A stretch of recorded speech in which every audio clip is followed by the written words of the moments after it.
I walked into dispatch at 6:45 Monday morning and stopped cold when I saw a stranger standing at the whiteboard, scribbling something about efficiency cycles in red marker like he owned the place. No introduction, no hello, just writing like we were invisible. "My name's Darren Cross," he said without turning around. "I'm the new operations manager." I looked over at Carla in the corner. She raised one eyebrow and mouthed, "Great." I just dropped my bag under the desk and logged in like normal. Then he turned, arms crossed, smug as hell. "We're making some changes. Starting this week, dispatchers will rotate weekend coverage. Mandatory. No overtime. Builds team unity." I stared at him. "Wait, weekend shifts? No pay?" He didn't even blink. "We're salaried, and this isn't about money. It's about accountability." Carla spoke up. "You do realize half of us haven't had a full weekend in years, right? We already cover for emergencies." Cross smiled like that was a compliment. "Exactly, so it won't be a big change." That's when I felt it, heat behind my eyes. 10 years in this chair.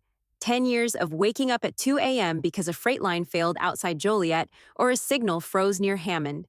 10 years of missed birthdays, rushed holidays, and cold takeout dinners because of just one more reroute. I tried to stay calm. "If we're adding mandatory coverage, shouldn't we talk about updating the alert system? That old Motorola box has a delay. Half the time we miss the initial ping." He nodded slowly, like I was some rookie he had to humor. "The old ways work. That's how we've always done it." I clenched my jaw. That box was 20 years old.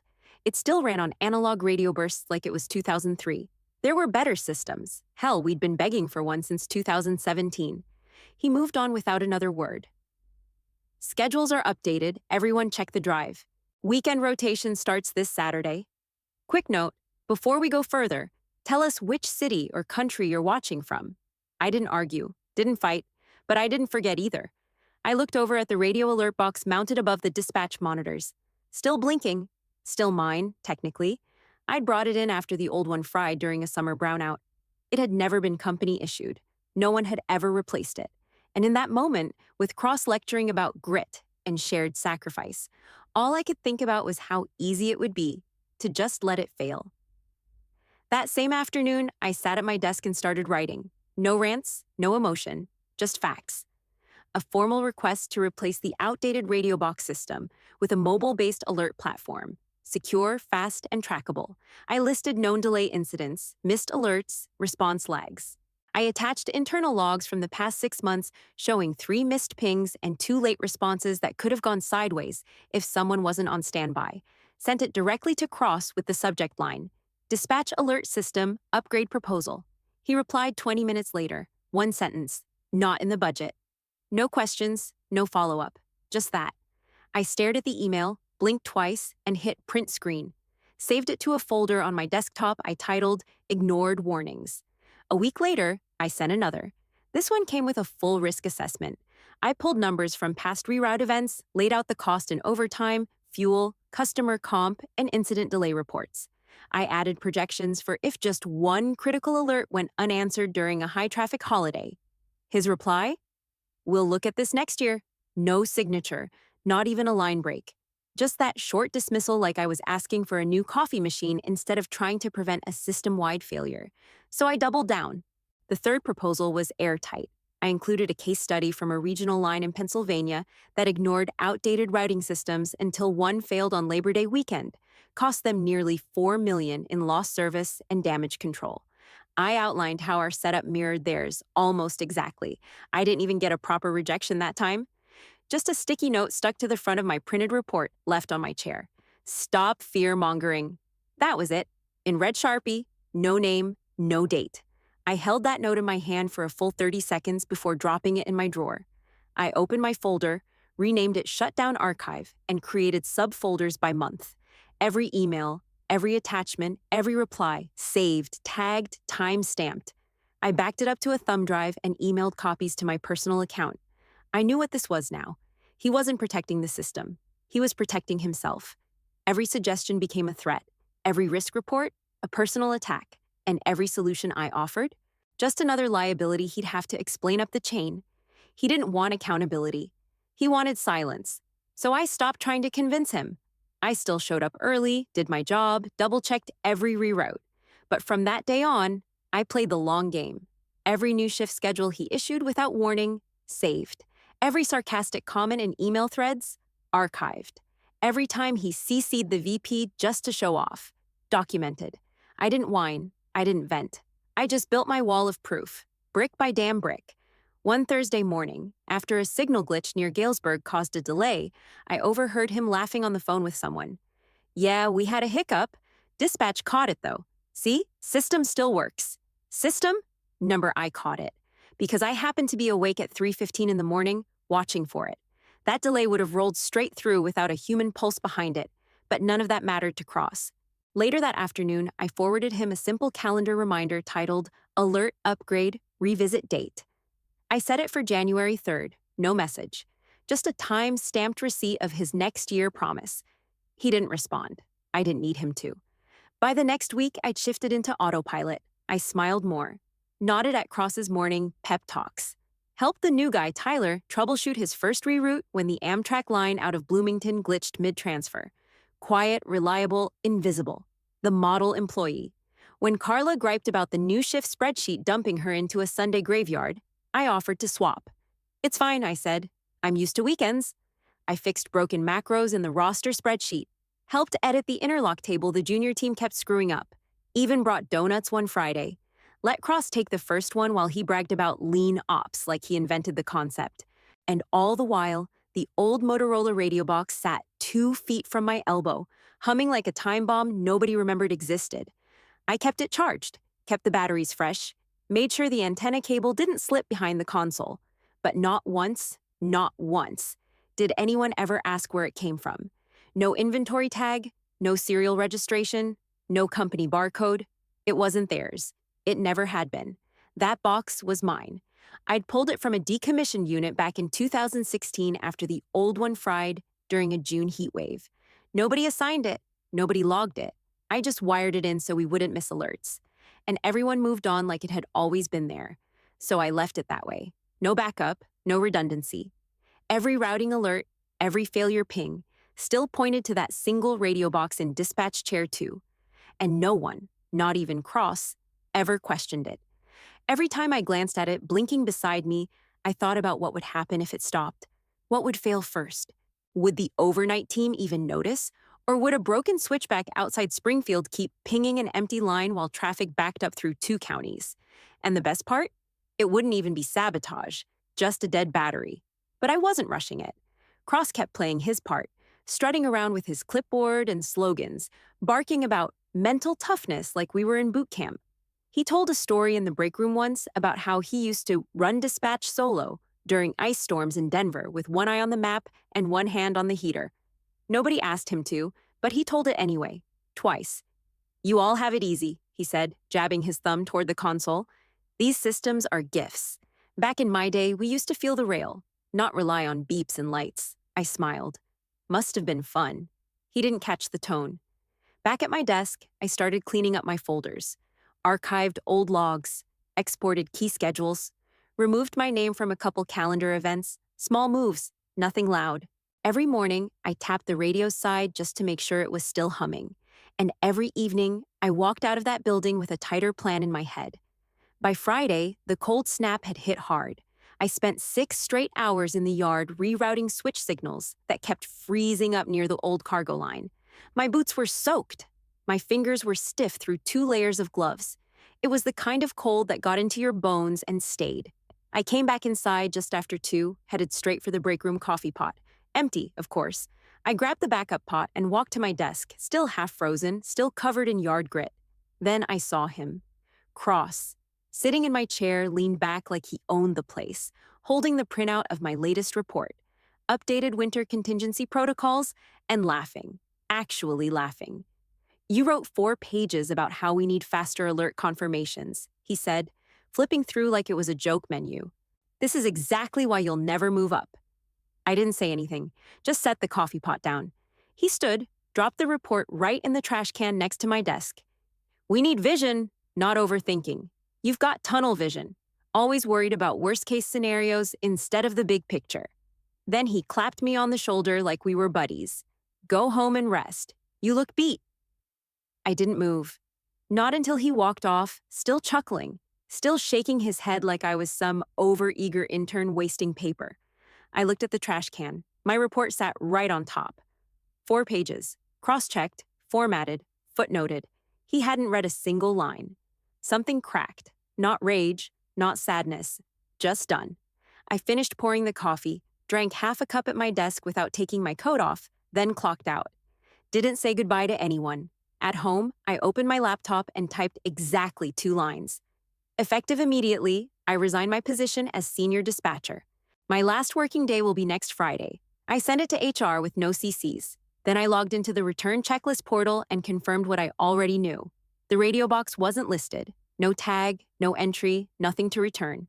I closed the tab and sat back, feeling nothing. No big moment, no dramatic flair, just clean.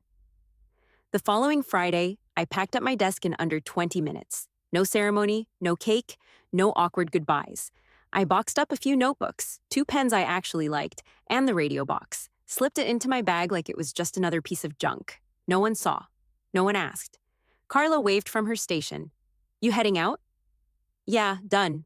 She gave a soft nod. You good? Better than good. I didn't need to explain. Everyone had seen what Cross had turned the place into. The extra shifts, the random reassignments, the passive-aggressive notes about team discipline taped to the lockers. Tyler called out, "Thanks for helping me with that switch reroute last week." I just nodded, slung my bag over my shoulder, and walked out the same door I'd used for 10 years. Didn't look back. No one mentioned the radio box, not HR, not Cross, not the new tech supervisor checking off my return list. It was never theirs to begin with. They didn't even remember it existed. Back at home, I unzipped the bag and set the box on the kitchen counter. Its tiny green LED still blinked steady, every 6 seconds, just like always. I didn't plug it in. I left it sitting there, fading. No plans, no revenge board, nothing to track. I didn't need to lift a finger. The alert system was still pointing straight to that box, my box, and no one at that company had rerouted a thing. I made a sandwich, poured a glass of water, sat at the counter and watched the green light slow just a little. That was all it took. Saturday morning, I woke up to sunlight cutting through the blinds and silence. Real silence. No static buzz from the radio box. No pre-dawn alert squawk. No vibrating phone with a need backup message. I stayed in bed until 8. Made coffee slow. Sat by the window with my mug, still in pajamas, watching the neighbor's kid chase his dog across the lawn. The radio box sat dead on the counter. That little green light had finally stopped blinking overnight. The battery was done. So was I. By 10, I hit the grocery store, walked the aisles without checking my phone. No half-routed alarms in the back of my head, no mental map of track zones playing on loop. Just music over the speakers and the smell of baked bread. It hit me in the checkout line. I hadn't had a free Saturday in almost 11 years. Not a real one. Not without a shift change, a reroute, a last-minute call-in.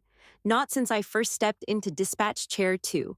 At noon, I fired up the grill in my backyard. A couple friends came by, burgers, beer, that perfect August heat that makes you forget winter ever existed. Someone brought corn on the cob, someone else brought watermelon. It felt like summer again, like real time. My phone buzzed during the second round of burgers. It was Carla. We're on hour 3 of his team speech. Another message came in from Brian, one of the yard guys. He made us take a loyalty oath. I wish I was joking. I nearly dropped the tongs laughing. Cross had them locked in one of his mandatory alignment sessions, probably talking about discipline and mental fortitude, while half the team plotted their escape. Then another text, this time from Megan in payroll. Just a photo. The new holiday weekend dispatch coverage schedule. Cross had printed it out and posted it by the time clock. My name was gone, scrubbed clean, like I'd never been there. At the bottom of the page, in bold caps, he'd added a note. 0 downtime expected. All shifts confirmed. I zoomed in on the date. Labor Day weekend, 3-day stretch, high traffic, skeleton crew coverage. I took a long sip of beer and turned my phone screen down on the table. Whatever happened next wasn't my problem. Friday night, just past 7, I uncorked a bottle of red and queued up an old action flick, one of those over-the-top 90s things with explosions every 10 minutes and zero logic. Halfway through the first car chase, the storm started. Not outside. Outside was quiet. Just cicadas and a late summer breeze coming through the screen door. But I knew what was happening. I could feel it in my chest like a second heartbeat. The switch system out by Decatur glitched. I knew the pattern. One flicker in the comm line and the routing software defaulted to safe mode, which meant any eastbound train that hit that segment would get rerouted if the alert triggered, which it did, to the box, buried in my junk drawer, dead, silent. That first ping would have gone out right around 7:32. The system sent it just like always. Same burst code, same dispatch protocol. No answer. So it tried again. Every 2 minutes, automatic retry. 7:34, 7:36, 7:38. Each one logged as sent. Not failed, not flagged. Just delivered to nowhere. No escalation, no human check-in. Cross had streamlined the handoff system last quarter, shaved out the double confirmation step to speed things up. No backup routing either. I knew because I was the one who used to babysit that config file on weekends. It still pointed to a single device, the radio box in dispatch chair 2. At 7:58, 2 eastbound freight lines crossed into the zone. No reroute triggered, no alternate track cleared. The movie kept playing. I poured another glass and muted the sound. Let the images roll across the screen while I stared into the quiet of my kitchen. By 8:10, the entire mid-state corridor would be bottlenecked. No one watching, no alerts to mobile, no escalation chain. And I stayed right where I was. I didn't pick up the phone, didn't check my email. I knew it was starting. I knew exactly what was coming, but I didn't owe them a damn thing. They'd had every warning, every flagged risk, every chance. 8:14, retry ping number 21. Still marked sent, still no response. Still no one realizing the box wasn't just unattended, it was dead. I leaned back on the couch and let the silence wrap around me like a blanket. Somewhere out there, the dispatchers would start to notice. Trains slowing down in zones that should have cleared. Stalled status reports, a backed up signal that no one could explain. But the core alert, the one that should have kicked it all off, still buried under 2 manuals, a broken flashlight, and an expired Walgreens coupon. By 8:40, I imagined Carla staring at her screen, wondering why nothing had escalated. Tyler fumbling through the logs, not seeing anything wrong. And Cross? Probably out to dinner with some mid-level director, bragging about zero downtime and seamless weekend protocols. 8:42, ping 26, still marked sent. I turned the volume back up. The main character was dangling off a bridge, yelling something about justice. I watched the whole thing play out, wine in hand, perfectly calm. Let the system run. Let it fail. I wasn't part of it anymore. I woke up around 9 on Saturday to the sound of my phone buzzing across the nightstand like it was trying to escape. First text was from Carla. Something's wrong with the main switch zone. We've got stuck trains all over. Then Brian, mid-route hang in Bloomington, no reroute, no alert. We're flying blind. I didn't respond. I got up, made coffee, and flipped open my laptop. Took about 3 seconds to find the first angry tweet. At Mid-State Rail, why is our train just sitting in the middle of nowhere? No updates, no crew info, nothing. I missed my connection. Another.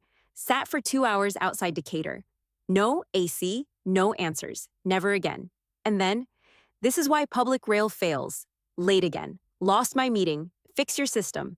It was just after 10 when the news outlets picked it up. Local ABC affiliate posted a headline in bold, "Critical system outage hits regional rail line underneath." A grainy photo of passengers sitting on the floor of a half-lit car, faces blank, phones raised. They hadn't even hit peak travel hours yet. I scrolled down and saw a quote from a company rep. "We're experiencing a temporary service disruption due to a routing software issue. We are working to resolve it quickly and safely." No mention of the alert system. No mention of the radio. No mention of the fact that the glitch had started nearly 15 hours ago, and no one had known, because the first and only alert had gone to a box currently suffocating in a drawer under my old flashlight. My phone buzzed again. Tyler this time. "No sleep in 48 hours. We're dead out here." Carla again. "People are yelling in the lobby." Cross is hiding in his office. Still, I said nothing. Not out loud, not on text, not online. I sat on my kitchen stool and watched the disaster unfold, one message, one post, one headline at a time. I took another sip of coffee, then opened the drawer next to me. There it was, the box, blinking faintly now. Not totally dead, just low, like the last breath before lights out. The green LED struggled to hold rhythm, probably still catching pings, still logging failures, still silently holding the system's screams with nowhere to send them. Ping, retry, log, repeat. All morning, more updates flooded in. 6 trains delayed outside Springfield. No communication. Signal override failure reported near Peoria. Still waiting on dispatch orders. Why are we being rerouted to inactive lines? And underneath it all, silence from management. No one had answers. No one was in control. And the system, the one I warned them about in triplicate, in reports, in case studies, was still doing exactly what I said it would. Failing, quietly, cleanly, by design. They could call it a bug. They could blame a freak tech hiccup or network overload or a vendor patch that didn't stick. But I knew. I knew that first alert had been sent on time. It just never got received. Because they'd never bothered to reroute it. At 1, my phone lit up with a group text from 3 different people on shift. Cross is melting down. He's saying the logs are corrupted. We're pulling manual overrides from 2008 files. I smiled, not out of spite, just clarity. This wasn't sabotage. I didn't have to touch a thing. I had left the box, they had left the system. And now, all that silence was theirs to explain. Tuesday morning, I got a text from Carla that just said, boardroom, full suits, Cross looks sick. I was already halfway through a walk when it came through. Sunny, quiet, no static in my ear, no clipboard in my hand. I tucked the phone away and kept moving. Whatever was about to happen, I didn't need to be in the room to feel it land. Back at HQ, the CEO had called a closed-door emergency meeting. Department heads, legal. One of the IT forensics guys I used to sit next to during server maintenance was pulled in for the big screen walkthrough. According to Carla, the first 15 minutes were just charts and maps, train delays, reroute failures, cascade timelines. Then came the system logs. That's when it cracked open. The first alert sent on Friday night had pinged one device. Just one. It showed up in the logs like a lighthouse signal no one saw. Critical switch error, outbound sector 8. Route unresponsive, ping sent, device. Chair 2, radio box 001, followed by retry logs. 26 of them, all sent, all unanswered. Then came the kicker. Right next to that was a file folder from the shared network drive. Dispatch upgrade proposals // with every report I'd written, every warning, every failure model, every documented risk, all time-stamped, all read. The IT guy clicked into the email string attached to the last proposal. Cross's reply, front and center on the projector. Stop fear-mongering. Not a priority. We'll look at this next year. His name, his exact words. They read them out loud. Nobody spoke, not even him.